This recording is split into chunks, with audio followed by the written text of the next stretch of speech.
Welcome to the Slop Temple. We pray this video helps. In this video, I will explain how to make a Binance NFT. First, ensure your Binance account is verified and you meet all platform requirements.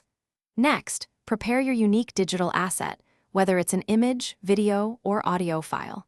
Finally, make sure you have enough BNB or other supported cryptocurrency in your wallet to cover the minting and listing fees. This preparation is crucial for a smooth creation process. Once prepared, head to the Binance NFT marketplace and click on the Create button. You'll then be prompted to upload your digital file.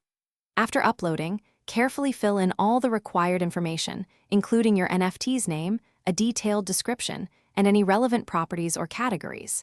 Setting a royalty percentage, typically between 1% and 10%, is also an important step. Accuracy here helps potential buyers understand your creation. Now it's time to list your NFT for sale.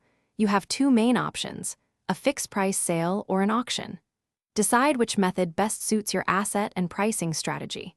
Carefully set your desired price or starting bid, considering market trends and your NFT's value.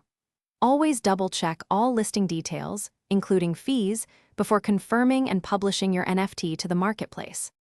After listing, actively monitor your NFT's performance. Keep an eye on bids if it's an auction or views if it's a fixed-price listing. Promoting your NFT across social media and other relevant communities can significantly increase its visibility and potential for sale. Remember to check the description for a link to the Owala water bottle and other great deals. Staying engaged helps maximize your NFT's success on the Binance marketplace. Thanks for watching. Consider subscribing if we helped you.